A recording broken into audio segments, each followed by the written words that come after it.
தனிப்பெரும்பான்மை இல்லாத உள்ளூராட்சி சபைகளை யார் கைப்பற்றுவது என்கின்ற கடும் போட்டியும் பேச்சுவார்த்தைகளும் டீல்களும் தான் இப்போது எல்லா கட்சிகளுக்கும் இடையிலே இடம்பெற்று வருகிறது. அரசியலிலேயே இதுதான் மிகவும் பேசுபொருளான ஒரு விடயமாக இருக்கிறது. எல்லா கட்சிகளும் இந்த சபைகளை யார் கைப்பற்றுவது என்பது குறித்து தான் இப்போது மும்முரமாக செயற்பட்டு வருகின்றனர். அதிலும் குறிப்பாக கொழும்பு மாநகர சபையை யார் கைப்பற்றுவது என்பதுதான் இங்கே முக்கியமான விடயமாக இருக்கிறது. காரணம், ஆளும் கட்சியை பொறுத்தவரைக்கும் அவர்களுக்கு கொழும்பு மாநகர சபையை கைப்பற்றுவது என்பது ஒரு முக்கியமான விடயமாக இருக்கிறது. கட்டாயம் கைப்பற்றியே ஆக வேண்டும் என்கின்ற ஒரு நிலையில் இருக்கிறது. அதே நேரம் எதிர்கட்சிக்கும் இது ஒரு முக்கியமான விடயமாக இருக்கிறது. ஆளுங்கட்சி ஒருவேளை கொழும்பு மாநகர சபையை கைப்பற்ற முடியாமல் போனால் ஆளுங்கட்சிக்கு விழுந்த ஒரு பெரும் அடியாக இருக்கும். அதே நேரம் இந்த விடயம் என்பது எதிர்கட்சிகளுக்கு ஒரு தீனி போட்டாற் போல் அவர்களுடைய ஆளுங்கட்சிக்கு எதிரான பிரச்சாரத்தை கொண்டு வருவதற்கான ஒரு தீனியாக இது அமையும். அதே போன்று எதிர்கட்சிகளை பொறுத்தவரைக்கும் ஆளுங்கட்சியை கீழே தட்டுவதற்கு இதை எப்படியாவது கைப்பற்ற வேண்டும் என்கின்ற நிலையிலும் அவர்களும் இப்போது போட்டி போட்டுக் கொண்டிருப்பதை காணக்கூடியதாக இருக்கிறது. இதற்கு இடையிலேயே எஸ்ஏபி சார்ந்து ரிசா சரூக் என்பவர் தெரிவு செய்யப்பட்டிருப்பதாக தெரிகிறது. இது குறித்து முஜிபுர் ரஹ்மானும் அண்மையிலே ஊடகங்களுக்கு பேசுகின்ற போது சொல்லியிருந்தார். இதற்கிடையில் பார்க்கிங் மாபியா குறித்து பல குற்றச்சாட்டுகள் எழுந்தது. அதனைத் தொடர்ந்து ரிசா சரூக் சிஐடியிடம் அந்த குற்றச்சாட்டு என்பது பொய்யானது, எனக்கு எதிராக இவர் பொய் குற்றச்சாட்டுகளை முன்வைத்து வருகிறார் என்கின்ற ஒரு முறைப்பாட்டையும் அவர் செய்திருந்தார்.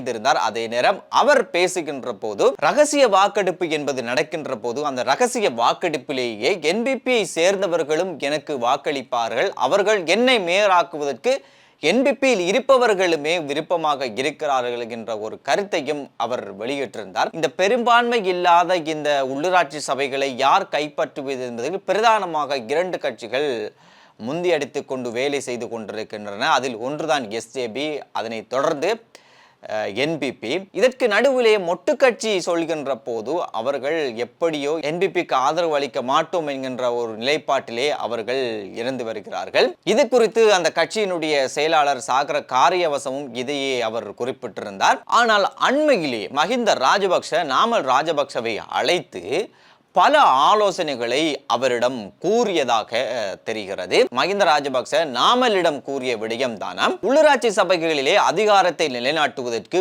யுஎன்பி எஸ்ஏபி உங்களிடம் ஆதரவு கேட்கின்ற போது தயங்காமல் உடனே கொடுத்து விடுங்கள், அமைதியாக இருக்க வேண்டாம். சபைகள் குழம்புகின்ற போது உண்மையிலே மக்கள் குழம்பி போவார்கள். எனவே அவர்கள் இரண்டு பேரும் ஆதரவு கேட்கின்ற போது நீங்கள் அந்த ஆதரவை கொடுத்து விடுங்கள் என்று சொன்னாராம். அதனைத் தொடர்ந்து இன்னும் ஒரு விடயத்தையும் மஹிந்த ராஜபக்ச சொன்னாராம். அதாவது தேவையில்லாத பிரச்சனைகளிலே மாட்டிக்கொள்ள வேண்டாம், இந்த அரசாங்கமாவது எப்படியாவது 5 வருடங்களுக்கு செல்வார்கள், எனவே எந்த பிரச்சனைகளில் மாட்டிக்கொள்ளாமல் எச்சரிக்கையாக இருங்கள் என்று ஒரு ஆலோசனையும் மஹிந்த ராஜபக்ச நாமலிடம் கூறியதாக சொல்லப்படுகிறது. மஹிந்த ராஜபக்ச இவ்வாறு நாமல் ராஜபக்சவிடம் அரசாங்கம் 5 ஆண்டுகள் செல்லும் என்று சொன்னாலும் நிதி அமைச்சருடைய செயலாளர் மஹிந்த ஸ்ரீவர்தன என்பவர் அவருடைய பதவியை ராஜினாமா செய்ய இருப்பதாக பேசப்படுகிறது.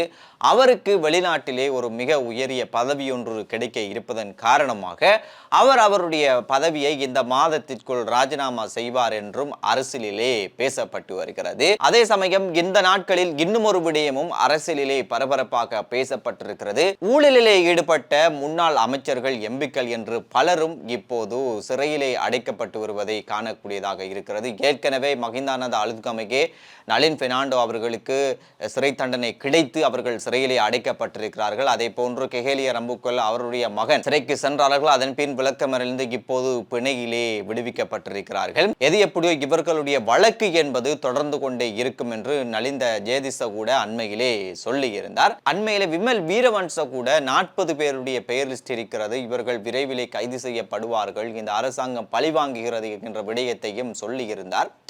எது எப்படியோ ஊழல் செய்த பல அரசியல்வாதிகள் குறித்தான விசாரணைகள் என்பது பெரும்பளவு முடிந்திருப்பதாக சொல்லப்படுகிறது. அவர்களுடைய விசாரணை ஃபைல்கள் என்பது சட்டமாதிபர் திணைக்களத்திடம் ஆலோசனைக்காக சென்றிருப்பதாகவும் சொல்லப்படுகிறது. சட்டமாதிபர் திணைக்களம் அவர்கள் மீது வழக்கு தொடர இருப்பதாகவும் கூறப்படுகிறது. இதற்கிடையிலே ரணில் விக்ரமசிங்க ஜனாதிபதியாக இருந்த காலப்பகுதியில் பார் பெர்மிட்டுகள் நிறைய அவர் வழங்கியிருந்தார். அந்த பார் பெர்மிட்டுகள் அவருடைய அதிகாரத்தை மீறி அதிகாரத்தை துஷ்பிரயோகப்படுத்தி அவர் கொடுத்தார் என்கின்ற வழக்கு என்பது வந்திருக்கிறது. இதற்கு நீதிமன்றம் நேற்று அந்த வழக்கை விசாரிப்பதற்கும் உத்தரவிடப்பட்டிருக்கிறது. அதன்படி கடந்த ஜனாதிபதி தேர்தல் அறிவிக்கப்பட்டதிலிருந்து அந்த ஜனாதிபதி தேர்தல் நடந்ததுக்கு இடைப்பட்ட அந்த காலப்பகுதியில் யார் யாருக்கு எத்தனை பார் பெர்மிட்டுகள் கொடுக்கப்பட்டிருக்கிறது என்கின்ற தகவலை தருமாறு நீதிமன்றம் உத்தரவிட்டிருக்கிறது. இந்த வழக்கம் என்பது இப்போது போய்கொண்டிருக்கிறது. அதே போன்று ராஜித சேனாரத்ன கூட 2014ஆம் ஆண்டு மோதரை மீன்பிடி துறைமுகத்துக்கு சொந்தமான ஒரு காணியை வாடகைக்கு கொடுத்தது தொடர்பான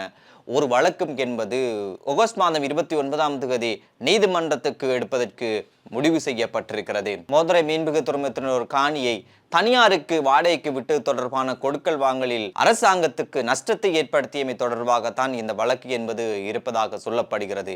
இந்த வழக்கம் இப்போது நடந்து வருகிறது. இவ்வாறு இந்த முன்னாள் எம்பிக்கள் அமைச்சர்கள் மீதான வழக்குகள் என்பது போடப்பட்டு கொண்டே வருகிறது. இவர்களுக்கு எதிரான நடவடிக்கைகள் என்பது இந்த அரசாங்கத்தினால் கொண்டு செல்லப்பட்டு வருகிறது. இது குறித்து கூட இன்று பார்லிமன்றத்திலே சுனில் ஹந்துனத்தி பேசுகின்ற போது நாங்கள் கட்டாயம் திருடர்களை பிடிப்போம், அது ரணிலாக இருந்தாலும் சரி ராஜபக்சாக்கள் இருந்தாலும் சரி நாங்கள் பிடித்தே ஆகுவோம், இந்த திருடர்களை பிடித்து தண்டித்து இந்த நாட்டு மக்களை நாங்கள் மகிழ்ச்சிப்படுத்துவோம், அப்படி மகிழ்ச்சிப்படுத்துவதற்காகத்தான் இந்த நாட்டு மக்கள் இவ்வளவு காலம் இருந்த இந்த அரசாங்கங்களை புறம் தள்ளி எங்களுக்கு இந்த அதிகாரத்தை தந்தார்கள், எனவே மக்கள் தந்த அதிகாரத்தை நாங்கள் கட்டாயம் செய்வோம் என்கின்ற ஒரு கடும் தோணியிலே சுனில் ஹந்துனத்தி பேசியிருந்ததை காணக்கூடியதாக இருந்தது.